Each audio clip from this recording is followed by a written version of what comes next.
Welcome to showers of blessing. దేవుని కృపలో భద్రపరచబడి నూతన దినములో ప్రవేశించాం. ఈనాటి దేవుని వాగ్దానం, మీ సకలమైన అపవిత్రతను పోగొట్టి నేను మిమ్మును రక్షించెదను. I will save you from all your uncleanliness. హెజ్కేలు గ్రంథం 36వ అధ్యాయం 29వ వచనం. Praise God. ఈ నూతన దినములో దేవుడు మీ కొరకు సిద్ధపరచిన ప్రతి దీవెన ఆకాశపు వాకిళ్ళు విప్పి మీ మీద కృమ్మరించునుగాక. మరి యొక్క నూతన దినాన్ని ఆరంభిస్తున్న నేపథ్యంలో ప్రేమ కలిగిన వాగ్దానము ద్వారా దేవుడు మనల్ని దర్శిస్తూ ఉన్నాడు. పరిశుద్ధుడైన దేవుడు, ప్రేమ కలిగిన తండ్రి మాట్లాడుతున్న మాటలు. నేను పరిశుద్ధుడను గనుక మీరును పరిశుద్ధుడై ఉండండి అని పిలుపునిస్తూ ఉన్నాడు ఆయన.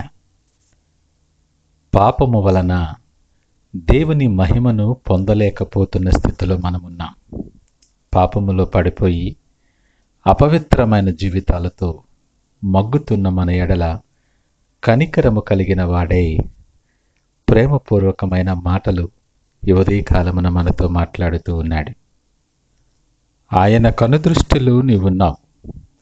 ఎంపిక చేయబడ్డ జనాంగముగా నిన్ను ఏర్పరచుకున్నాడు ఆయన. ఈ లోకము వలన కలిగిన ప్రతి అపవిత్రతను ఆయన మాత్రమే కడిగివేయగలడు. లేఖనం అంటుంది, నశించిన దానిని వెతికి రక్షించటానికి ఆయన తండ్రి కూడా ఉండుట విడిచిపెట్టకూడని భాగ్యమని ఎంచుకొనక నీ కొరకు నా కొరకు ఈ లోకానికి వచ్చి ఉన్నాడు. బహుశా నెమ్మది కొరకు, మనశ్శాంతి కొరకు, దీవెనల కొరకు ఎంతో ప్రయాసతో ఈ లోకములో వెతుకుతున్నావేమో. నీ ప్రయత్నాలన్నిటిలో కూడా నిరాశ నీకు మిగులుతున్నదేమో. కానీ ఈ లోకపు బంధాలతో నీవు అపవిత్రుడుగా మార్చబడుతున్నావు. స్వనీతికి సంబంధించినటువంటి ప్రతి ఆలోచన, స్వార్థానికి సంబంధించిన ప్రతి ఆలోచన నిన్ను అపవిత్రుడిగా చేస్తుందేమో. నీ చుట్టూ, నీ లోపల ఉన్న ప్రతి అపవిత్రతను ఆయన తీసివేసి వాటి నుండి, వాటి బంధకాల నుండి నిన్ను రక్షించేదను అని వాగ్దానము చేస్తూ ఉన్నాడు. నీ పరిస్థితులు మార్చగలిగిన సమర్థుడు. నీ అపవిత్రమైన మార్గాలు, జిగిటగల దొంగ ఊబిగా ఉన్న నీ పరిస్థితులు, నాశనకరమైన మార్గాలు, వీటన్నిటి నుండి నిన్ను లేవనెత్తి క్రీస్తు అనే బండ మీద నీ నిలవబెట్టి నీ అడుగులు స్థిరపరుస్తానని వాగ్దానము చేస్తూ ఉన్నాడు.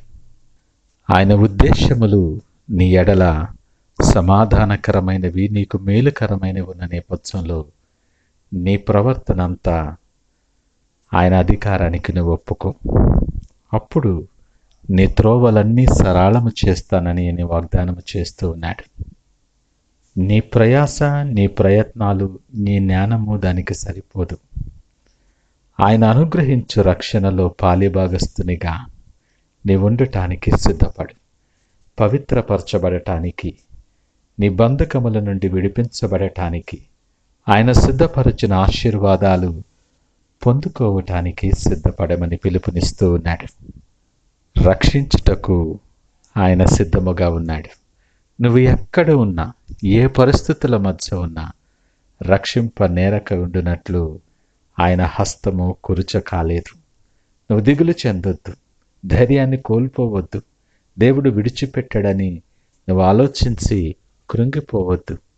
ఆయన మనలను మర్చిపోలేదు, మరచిపోడు కూడా. ఇశ్రాయేలును కాపాడువాడు కొనుకడు, నిద్రపోడు. నీ ప్రతి అనానుకూల పరిస్థితి నుండి, నీ ప్రతి అపవిత్రత నుండి, ప్రతి బంధకా నుండి నిన్ను విడిపించటానికి నీ పరిస్థితి ఏదైనా ఆయన సిద్ధముగా ఉన్నాడు. ఆయనను దర్శించటానికి, నీ జీవితంలోనికి ఆయన ఆహ్వానించటానికి ఆయన సిద్ధపరిచిన ప్రతి దీవెన నువ్వు స్వతంత్రించుకోవటానికి, ఆయన సిద్ధపరిచిన రక్షణను, విడుదలను నువ్వు పొందుకోవటానికి నీవు సిద్ధమా? ఈ నూతన దినములు ఆ సిద్ధపాటు కలిగి ఆయన ఏర్పాటు చేసినటువంటి దీవెనలు స్వతంత్రించుకునేలాగిన ప్రార్థనతో ఈ దినాన్ని ఆరంభిద్దామా? ప్రార్థించుకుందాం. పరిశుద్ధుడు, ప్రేమ నమ్మకమైన మా యేసయ్యా స్తోత్రాలు. ఈ ఉదయకాల సమయం మాతో మీరు మాట్లాడారు.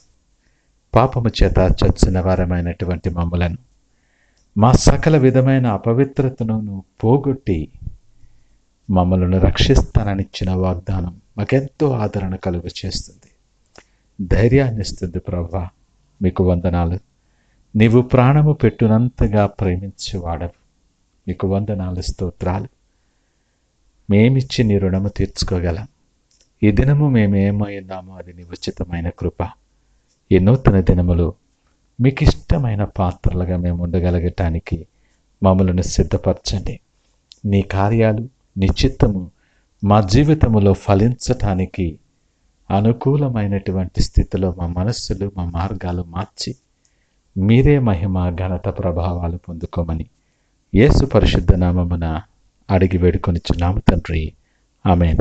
God bless you.